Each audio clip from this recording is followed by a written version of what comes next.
Virus tests might not be that fast, but they are pretty fast. And how do they work? Let's take a look. The main types of rapid tests, there are the molecular tests, which are kind of like the PCR tests, and now they're looking for the viral genetic information, but they do so in a different way using like isothermal amplification, more in a second. But it's like a faster technique. And then there's antigen tests, which look for viral proteins. And so both of these are diagnostic tests. So they're looking to see if a person is like infected right now, as opposed to like the antibody test or like the serological test, which are looking if someone was infected in the past. And so I did more about that yesterday with like a Cliff Notes quick version for people like my dad who just want a basic overview. Today I want to go into more detail about the biochemistry of these rapid tests because it's really pretty cool. So we're talking about, when we're talking about antigen tests, so let's just get some quick terminology out of the way. So an antibody is something that your immune system makes like in response to an infection. So basically your immune system makes these little proteins called antibodies, and they have this constant region and then this variable region, and different cells make different antibodies, and they kind of like test out different variable regions. If a cell make an antibody that has a variable region that matches like a viral protein, but it doesn't match a person's own proteins, then that antibody making cell will be selected for, and your body will start making more and more of that antibody, and it'll keep a memory of that. It'll like put that cell, like that antibody, into its like permanent collection or whatever. So you can make more on demand if you see that again. And so that's the basic of antibodies. But the thing that the antibody binds is called the antigen. So if we're doing an antibody test, we're looking for the antibodies that will bind to like a specific coronavirus protein. And if we're doing an antigen test, we're looking for that coronavirus protein using antibodies. And so it's like what you're testing for versus what you're using in terms of these test terms. So with antibody tests, you're using antigen to test for antibody. With antigen tests, you're using antibodies to test for antigens, which I will talk about more in a second. But so today we're going to talk about antigen tests, which are looking for the viral proteins. And so typically using like anti-N antibody or anti-S antibody. And so here's where we need to be careful. So if you were like recently vaccinated or whatever, you could potentially have like the S antigen being made, but not the N antigen if you were using one of like the mRNA vaccines or one of the adenoviral vaccines that have introduced the spike protein, because you wouldn't be having the N protein being made. And similarly, if you want to do an antibody test and you've had one of those vaccines, you want to make sure that you have like an anti-S antibody test if you're looking for the vaccine's like effectiveness. And if you wanted to look for like if you were infected in the past or whatever, you'd want to do like make sure it was an anti-N. But anyway, we're not going to talk about antibody tests today. I just wanted to get that literature out of the way, or those terminology out of the way. What we're going to talk about is the diagnostic tests. And so as I had mentioned before, so there's these two main types, and so you're either looking for the viral protein or you're looking for the viral genetic information. And so yeah, last week I talked in a lot more detail. Sorry, I'm trying to find the okay. So last week I talked in a lot more detail about like the gold standard, like the classical coronavirus test, which is this RT-PCR thing. So basically the idea is that the virus has a single strand of RNA. It's coated in this nucleocapsid protein, so that's what the N is for like the N protein or whatever. That's surrounded in this oily lipid membrane with these spike proteins sticking out that are the ones that bind onto the cells and let the virus in, and then the virus gets the cells to make lots and lots more virus. And so the instructions for making lots and lots more virus are in the single strand of RNA that has the virus's whole genetic blueprint. And so in order to detect that RNA, which these molecular tests do, so it's kind of weird that we call them molecular tests because proteins are molecules too. But anyway, they're called molecular tests often. And so the way you want to do it is so typically you have this RNA extraction step where you break open the cells and purify out the RNA. and then you reverse transcribe it, so you make a DNA copy of that RNA. So RNA and DNA are really, really similar. They can like form complementary base pairs with one another. So basically, the bottom line here is that a strand of DNA can be used to make a strand of DNA or a strand of RNA, and vice versa. But you have to have different protein helpers, so different enzymes, to do this. So you, for example, use a reverse transcriptase to go from RNA to DNA. And the reason we call it reverse transcription is because transcription is when we go from DNA to RNA. So reverse transcription is when we go from RNA to DNA, and that uses a reverse transcriptase. For DNA to DNA, we use like a DNA-dependent DNA polymerase. Often we just call it a DNA polymerase, and that's what we're usually talking about, but not always. And so these tests use like an reverse transcriptase to make this DNA. And so now what happens is you have this DNA, and now you want to see if there's a specific sequence in that DNA that is like specific to the coronavirus. And so by the coronavirus, I'm talking about SARS-CoV-2. If we want to be like technical, there are other coronaviruses, including ones that just cause common colds. But we're talking about SARS-CoV-2 here, but I'm just going to call it the coronavirus because I'm not going to be like pedantic or whatever, and everybody, you know what I'm talking about. But anyway, back to the story. So basically, the reason why we do this reverse transcription is for a couple fold. So one is that the RNA is pretty unstable. That's one of the main differences between RNA and DNA, is that RNA is, it often likes to be like single-stranded, and DNA likes to be double-stranded. RNA likes to, is often more unstable than DNA. They have slightly different like backbones and letters and stuff, but they can pair with one another. So that's why you can do like the same copy to copy. But DNA is more stable, and it's easier to work with in the lab, and we can use techniques like PCR, so polymerase chain reaction, or some of the other isothermal techniques we'll talk about, in order to make copies of DNA from DNA more easily. So by making this DNA copy, we can then make lots and lots of copies of a specific sequence if it's present. And so we use these short pieces of DNA called like primers to specify the region we want to be copied, and then we need a way to detect the copies. And so I've been talking about this in terms of the RT-PCR tests, but really the same concept applies for these other rapid tests too. They just use a different method of copying and like a different method of detection. So basically with PCR, what happens is that it goes through these cycles. So remember I said like DNA likes to be double-stranded. And so you go through, in order to get those primers to bind and specify the region you want the polymerase to copy, you need to unbind them. And so it does it using this heating up step. So when you're doing PCR, you go through this series of like up, down, up, down, up, down, up, down in temperature. With isothermal, we call isothermal because it has like the same, like, so one same iso temperature, thermal temperature. And so you start and you just go from a single time point all out. And so some of the isothermal techniques include like LAMP, RPA, or NIR, which I'll tell you more about NIR, which is the basis of like the ID Now tests. But the basic idea with all of these techniques is that they have some form of isothermal amplification. So yeah, so they all start with some like cDNA synthesis. So basically you just make a DNA copy of that RNA. So you make like the complementary strand, then you make second strand synthesis, you somehow make like a second strand of that DNA based on the first strand. So you make it like a double zipper. And so now you have this double-stranded DNA that you're going to copy. And then the question is, how do you copy it and how do you detect it? And that's where these tests differ. So, and they also differ in part based on like the RNA extraction step. So some of them do it like all in once, and so they don't have like a specific extraction step. And so that quickens things up a lot as well. But you can lose a little bit of sensitivity, but I'll talk more about sensitivity later and how sometimes like the RT-PCR tests are actually like too sensitive. So the PCR, you go up, down, up, down, up, down in temperature. And the reason why you do that is so that you can get those strands to unbind and to bind and to unbind, and then the primers bind, and then you extend, unbind, primers bind, extend.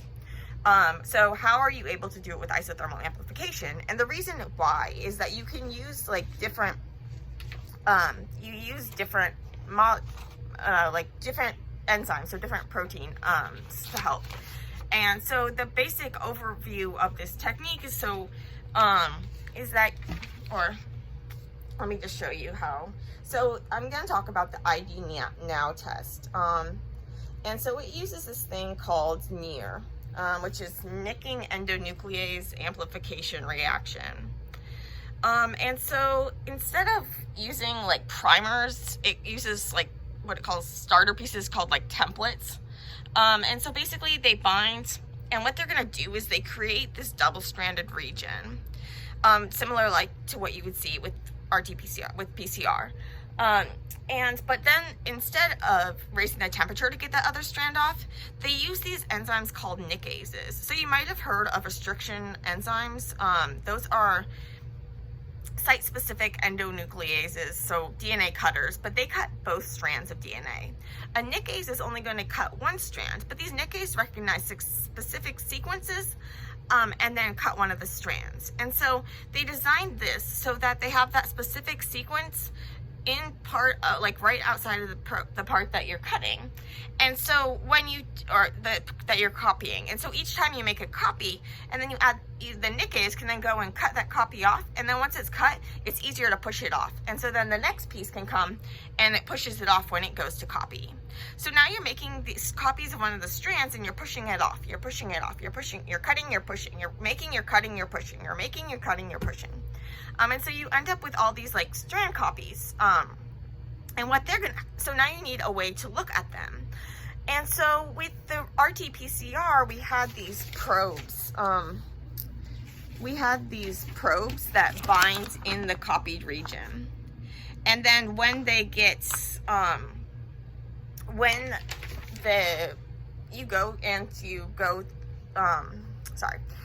the polymerase goes to make another copy, it's going to chew up the reporter and it's going to separate the fluorophore from the quencher. And so it's going to give off light, basically, more in a second, but it'll give off light. So basically with this, it uses this thing called FRET for certain resonance energy transfer. And so basically light is a form of energy.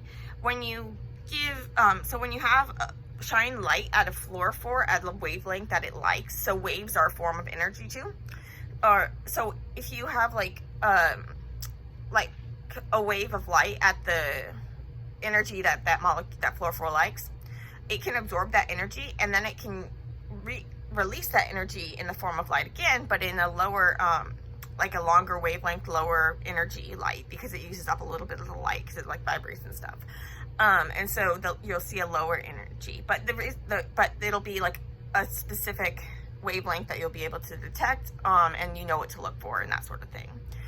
But the fluorophore gets like quenched, it gets stopped in giving off light by this other molecule called a quencher. So when the fluorophore and the quencher are really close, the quencher can kind of like steal that energy without the fluorophore actually being able to give off light first. And so you don't see that light when the fluorophore and the quencher are near.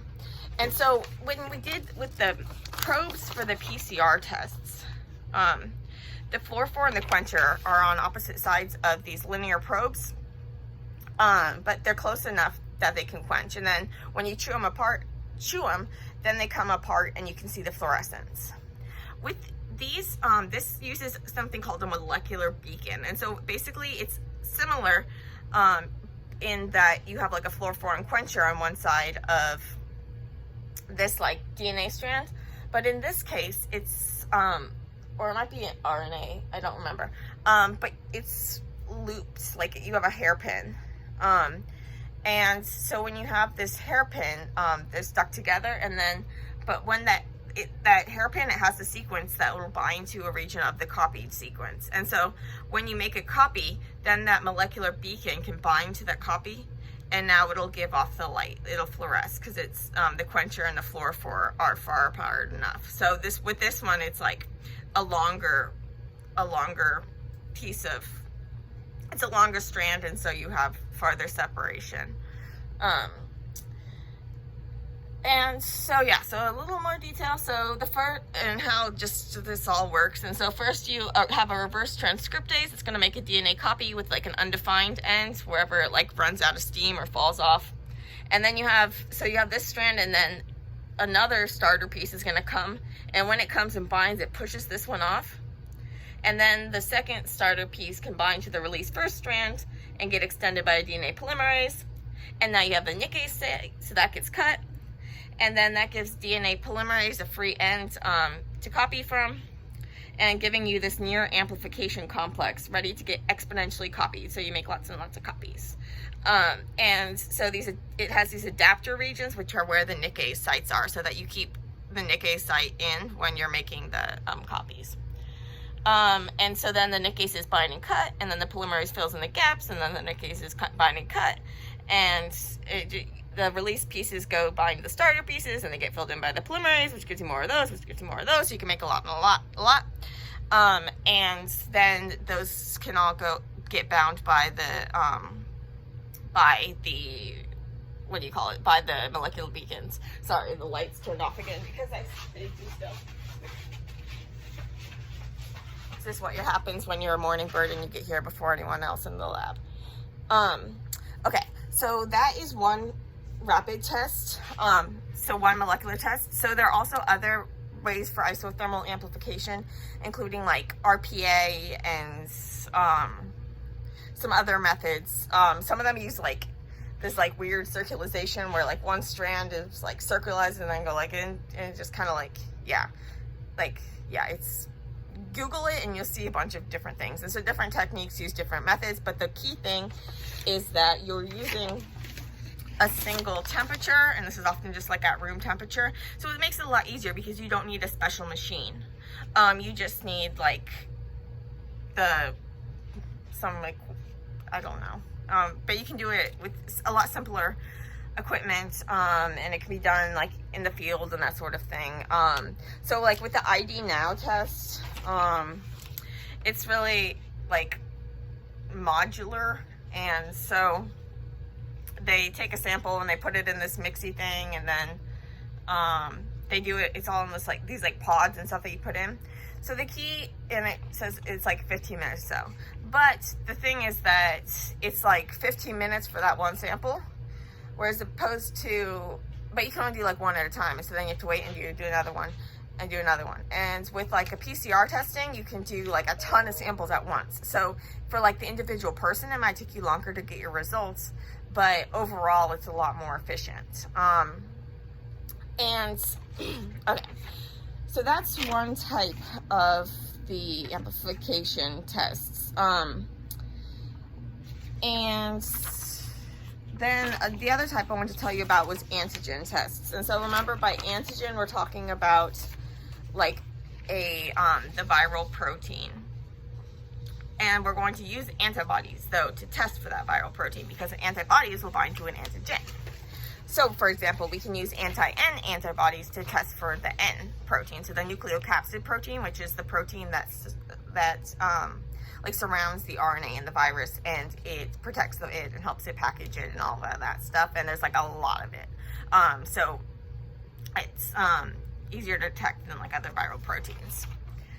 And so often these are done with like these lateral flow formats. So it's kind of like, looks kind of like a pregnancy test, except instead of peeing on it, you snot on it. So basically they take a little swab from your nose, sometimes maybe spit even, and they stick it in this like spot on the strip.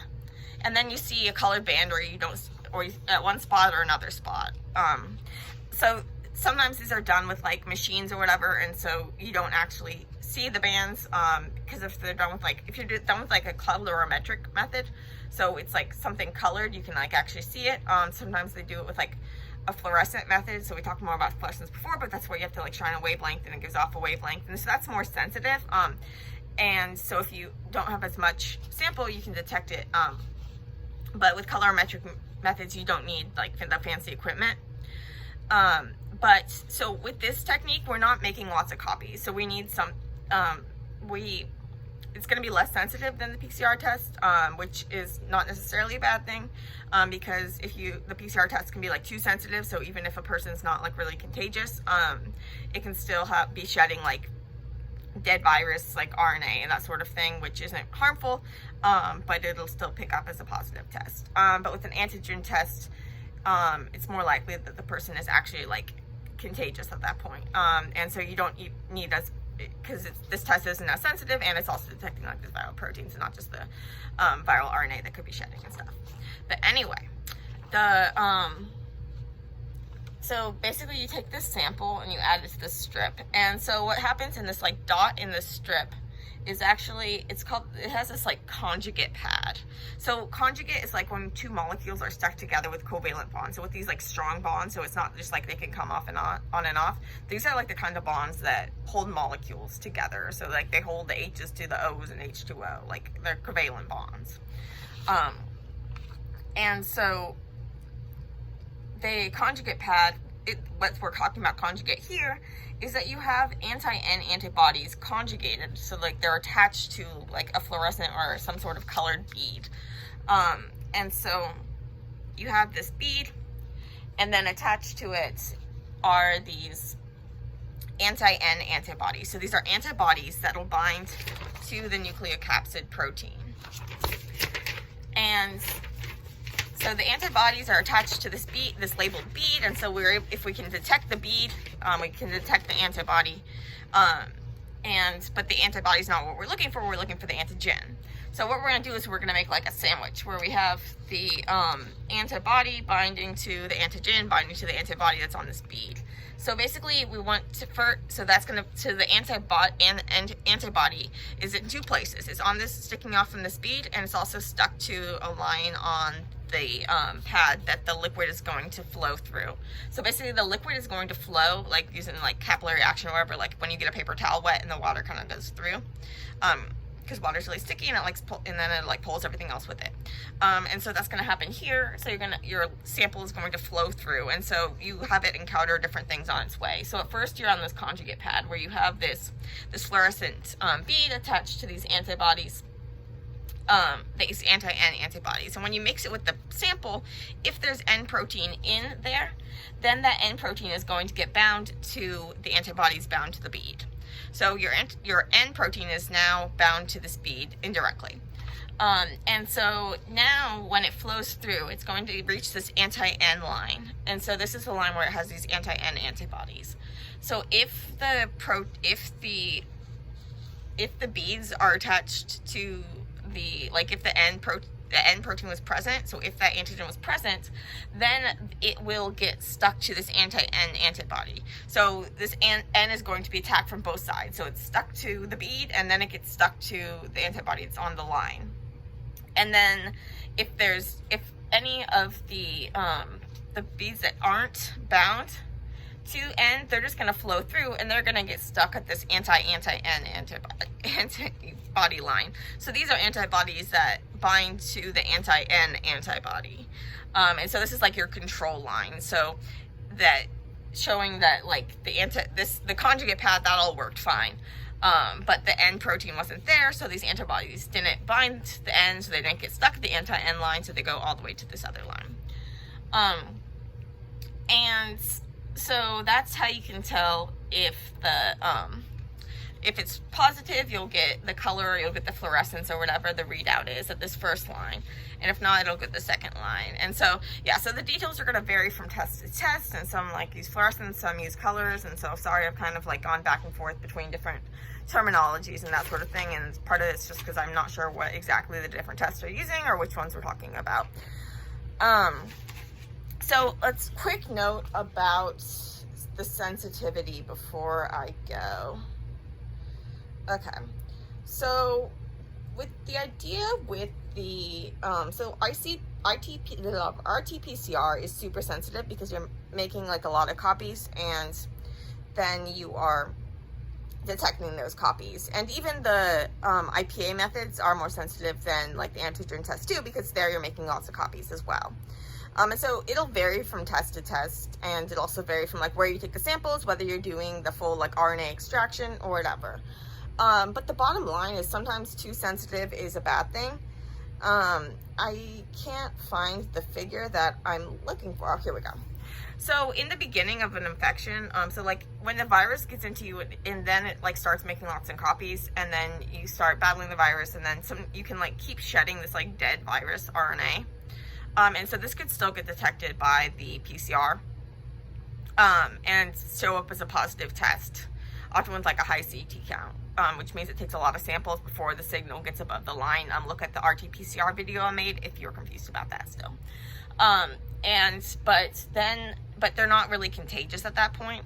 And so the idea is that the rapid tests are often able to detect when a person is actually contagious, even if they're not able to detect like when they're not contagious. And so it's more dangerous at like the beginning when it's like too low to detect before you start the like becoming contagious, because that will ramp up, but then like at the end it's the PCR can be like too sensitive because you're detecting people who aren't even contagious anymore, and if it takes you like a couple days to get your results, it's not very helpful in the beginning